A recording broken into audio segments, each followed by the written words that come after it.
പ്രിയമുള്ള എൻ്റെ വിദ്യാർത്ഥിനികളെ, എല്ലാവരെയും ഞാൻ ഓൾ കേരള ഡിസ്റ്റൻസ് എഡ്യൂക്കേഷൻ എന്ന് പറയുന്ന നമ്മുടെ സ്ഥാപനത്തിൻ്റെ കീഴിലുള്ള ഓൺലൈൻ വീഡിയോ ക്ലാസ്സിലേക്ക് സ്വാഗതം ചെയ്യുകയാണ്.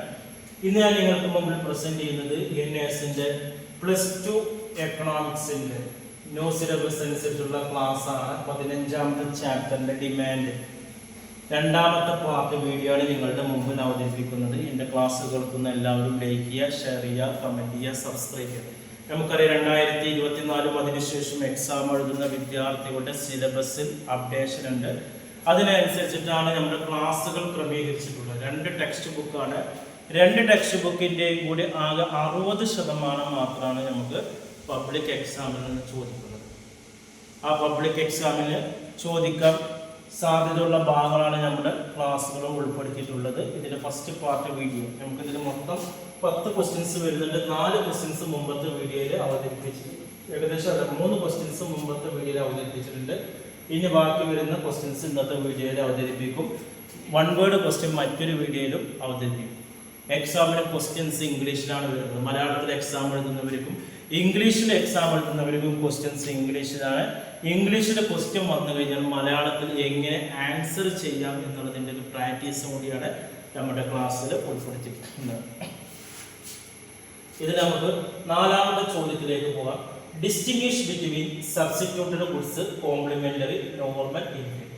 ഇതൊക്കെ തമ്മിലുള്ള ബന്ധം എന്താണ്? സബ്സ്റ്റിറ്റ്യൂട്ടഡ് ഗുഡ്സ് പ്രതിസ്ഥാപന വസ്തുക്കളാണ്.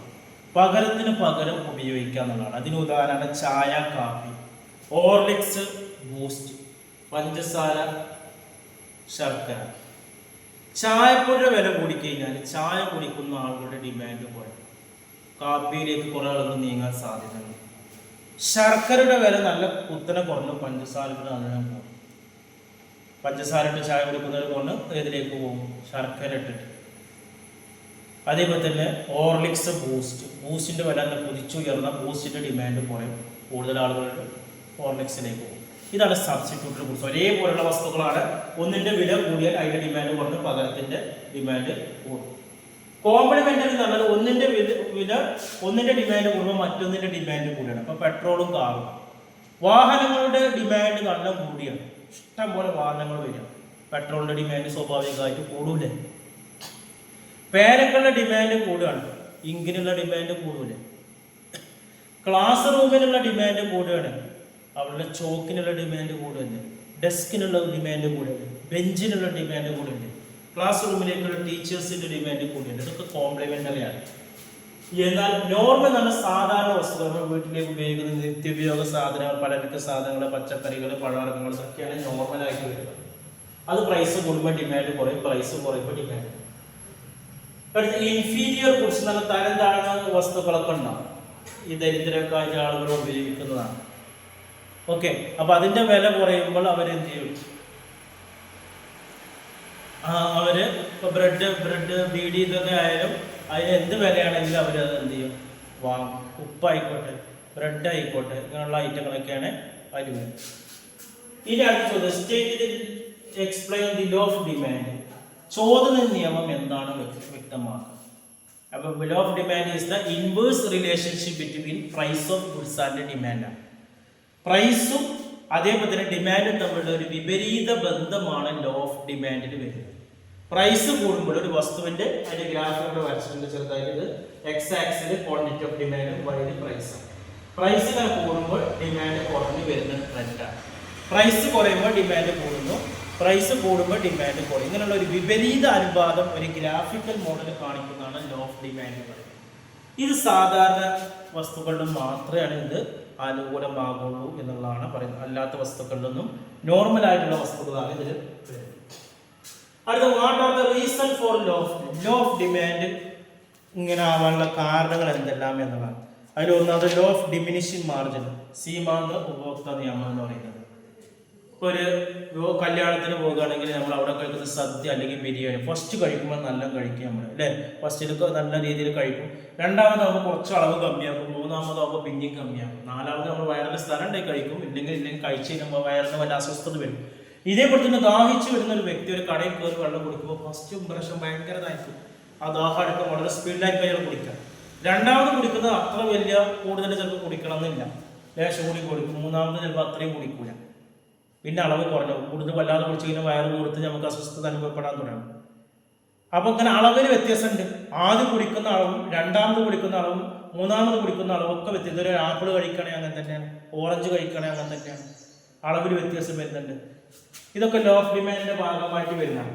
പിന്നെ വരുന്നത് ഇൻകം ഓഫ് എ കൺസ്യൂമർ. കൺസ്യൂമറിന്റെ ഇൻകം, വരുമാനം കൂടിക്കഴിഞ്ഞാൽ ഡിമാൻഡ് കൂടും. അപ്പോൾ നമ്മൾ എന്താണ്, വലിയ വീടാക്കും, കൊട്ടാരങ്ങളും പണിത് വെക്കും, ആഡംബര വസ്തുക്കൾ വാങ്ങും. വരുമാനം കുറഞ്ഞാലും ഒന്നും ഇതൊക്കെ നഷ്ടപ്പെടും.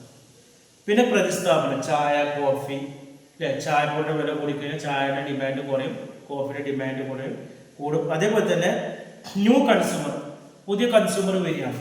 ഒരു സാധനത്തിന് ഇപ്പോൾ ഉദാഹരണമായി പറയാൻ മട്ടൻ്റെ വില കുറയാണ്. മട്ടൻ ഇപ്പോൾ എല്ലാവരും വാങ്ങാൻ കഴിയില്ലല്ലോ. മട്ടൻ്റെ വില കുറഞ്ഞാൽ മുമ്പ് വാങ്ങാൻ പറ്റാത്തവരൊക്കെ അത് എന്ത് ചെയ്യും, വാങ്ങും. ഗോൾഡ് തന്നെ അങ്ങനെ തന്നെ. പിന്നെ അടുത്തത് distinguish between expansion and increasing of demand. ചോദന വികാസവും ചോദന വർധനവും എന്താണെന്ന് വെച്ചാൽ, വില കുറയുന്നത് മൂലം ഒരു വസ്തുവിൻ്റെ ചോദനത്തിലുണ്ടാകുന്ന വർധന, അത് എത്രത്തോളം ശതമാനം മാറ്റമുണ്ട് എന്നുള്ളതാണ് ചോദനത്തിൻ്റെ വികാസം എന്ന് പറയുന്നത്.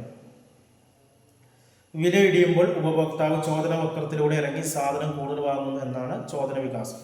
ചോദനത്തിൻ്റെ വർധനം എന്ന് പറയുന്നത് ഇൻക്രീസ് ഇൻ ഡിമാൻഡ് എന്ന് പറഞ്ഞാൽ വിലയിൽ മാറ്റമില്ല. കൺസ്യൂമറിൻ്റെ അഭിരുചി, കൺസ്യൂമറിൻ്റെ ഇൻകം, വിലയിൽ മാറ്റമില്ലാതെ കൺസ്യൂമറിൻ്റെ അഭിരുചി, കൺസ്യൂമറിൻ്റെ ഇൻകം, ഇതിലൂടെയൊക്കെ മാറ്റം ഉണ്ടാകുമ്പോൾ ഡിമാൻഡിൽ വരുന്ന വർധനവാണ് ഇൻക്രീസിങ് ഡിമാൻഡ് എന്ന പേരിൽ അറിയപ്പെടുന്നത്. അടുത്ത ചോദ്യമാണ് എട്ടാമത്, distinguish between contraction of demand and decreasing demand. ചോദന സങ്കോചവും ചോദന ഇറക്കവും തമ്മിൽ എന്താണ്? ചോദന സങ്കോചം കോൺട്രാക്ഷൻ ഡിമാൻഡാണ്. വില വർധന മൂലം ഒരു ചരക്കിൻ്റെ ഡിമാൻഡിൽ ഉണ്ടാകുന്ന കുറവാണ് ചോദനത്തിൻ്റെ സങ്കോചം എന്ന് പറയുന്നത്. വില വർദ്ധിക്കുമ്പോൾ ഉപഭോക്താവ് ചോദന വക്രത്തിലൂടെ കയറി സാധനം വാങ്ങുന്നു, കുറക്കുന്നു. ഇതാണ് ചോദന സങ്കോചം. ഇനി ഡിക്രീസിങ് ഡിമാൻഡ് എന്ന് പറഞ്ഞാൽ ചോദനത്തിൻ്റെ ഇറക്കാണ്. വിലയിൽ മാറ്റമില്ലാതിരിക്കുമ്പോൾ തന്നെ ചോദനത്തിൻ്റെ അളവ് കുറഞ്ഞെന്ന് വേണം.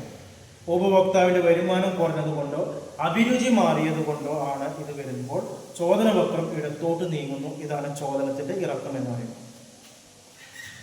അടുത്ത ചോദ്യം ഒമ്പതാമത്, how is demand for a commodity affected by increasing income of a consumer. ഉപഭോക്താവിൻ്റെ വർദ്ധിത വരുമാനം ചോദനത്തെ എങ്ങനെ സ്വാധീനിക്കുന്നു? ഉപഭോക്താവ് ഒരു നിശ്ചിത വിലക്ക് ഒരു നിശ്ചിത കാലയളവിൽ വാങ്ങാൻ തയ്യാറുള്ള ചരക്കിൻ്റെ അളവിനാണ് ചരക്കിൻ്റെ ചോദനം എന്ന് പറയുന്നത്. ഒരു ചരക്കിനുള്ള ചോദനം വളരെയധികം ഘടകങ്ങളെ ആശ്രയിച്ചിരിക്കുന്നു. ഇത്തരത്തിൽ ഉപഭോക്താവിൻ്റെ വരുമാനമാണ്. ഉപഭോക്താവിൻ്റെ വരുമാനം കൂടുമ്പോൾ സാധനത്തിൻ്റെ ചോദന വർദ്ധിക്കുന്നു. അതുപോലെ ഉപഭോക്താവിൻ്റെ വരുമാനം കുറയുമ്പോൾ സാധനത്തിലുള്ള ചോദനം കുറയുന്നു. ഉപഭോക്താവിൻ്റെ വരുമാനവും സാധനത്തിൻ്റെ ചോദനവും തമ്മിലുള്ള ബന്ധം പ്രത്യക്ഷമാണ്. അടുത്ത ചോദ്യം, explain three condition which law of demand does not operate. ചോദന നിയമം പ്രവർത്തിക്കാത്ത മൂന്ന് സാഹചര്യങ്ങൾ. എല്ലാ സാഹചര്യങ്ങളിലും ചോദന നിയമം അനുകൂലിച്ചില്ല. മൂന്ന് കണ്ടീഷന്റെ ബാധകമല്ല. ഗിഫൺ വിരോധാഭാസ, ഗിഫൺ പാരഡോക്സ് അല്ല. ഈ ആശയം കണ്ടുപിടിച്ചത് സർ റോബോട്ട് ഗിഫന്റെ പേരിലാണ്. ഗിഫൺ കുറിച്ച് നല്ല മരച്ചീനി, ജോവർ, ബഞ്ചറ തുടങ്ങിയ ഗുണം കുറഞ്ഞ സാധനമാണ്. ഇത്തരം സാധനങ്ങളിൽ അധികം ദരിദ്രർ ഉപയോഗിക്കും. ദരിദ്രർ ഇത് ഉപയോഗിക്കുന്നത് ഇതിനോടുള്ള അഭിമുഖം കൊണ്ടല്ല, അരി, ഗോതമ്പ് തുടങ്ങിയ ഗുണമേറിയ സാധനങ്ങൾ വാങ്ങാനുള്ള വരുമാനം അവർക്കില്ലാത്തതുകൊണ്ടാണ്. ഗുണം കുറഞ്ഞ സാധനങ്ങളുടെ വില കുറയുമ്പോൾ ഉപഭോക്താക്കളുടെ യഥാർത്ഥ വരുമാനം വർദ്ധിക്കുന്നു. ഇതുവരെ ഗുണമേന്മ കൂടിയ സാധനങ്ങൾ വാങ്ങുന്നതിലേക്ക് തിരിച്ചുവിടുന്നു. അങ്ങനെ ഗുണം കുറഞ്ഞ സാധനങ്ങളുടെ വില കുറവ് അവരുടെ ചോദനം കുറയ്ക്കുകയും നല്ല സാധനങ്ങളുടെ ചോദനം വർദ്ധിപ്പിക്കുകയും ചെയ്യുന്നു. അടുത്ത നെസസിറ്റി ഓഫ് ലൈഫ് ആണ്, ജീവിത ആവശ്യങ്ങളാണ്. ജീവിതാവശ്യങ്ങൾക്ക് വേണ്ട സാധനങ്ങൾ വില എന്തായാലും നമ്മൾ വാങ്ങാതിരിക്കൂല. ഇപ്പം നമുക്ക് വീട്ടിലേക്ക് അത്യാവശ്യമല്ല അരി ആയിക്കോട്ടെ, അല്ലെങ്കിൽ വേറെ മരുന്നുകളായിക്കോട്ടെ. ഒരു ഡോക്ടർ എഴുതിയ ഒരു മരുന്ന് നമ്മൾ വാങ്ങുന്നതാണ്. അവിടെ വില നോക്കിയിട്ടല്ല. ഡോക്ടർ ഒരു MRI സ്കാൻ എടുക്കാൻ പറഞ്ഞു, ബ്ലഡ് ടെസ്റ്റ് ചെയ്യാൻ പറഞ്ഞു, വില നോക്കിയിട്ടാണ്. നമുക്ക് നമ്മുടെ രോഗം മാറണ്ടേ. അപ്പം അങ്ങനെയുള്ള കാര്യങ്ങളൊന്നും ലോ ഓഫ് ഡിമാൻഡ് ബാധകമല്ല. അതേപോലെ തന്നെ പ്രൈസ് എക്സ്പെക്ടേഷൻ, വില സംബന്ധമായിട്ടുള്ള ഊഹങ്ങൾ അവിടെ വരുന്നുണ്ട്.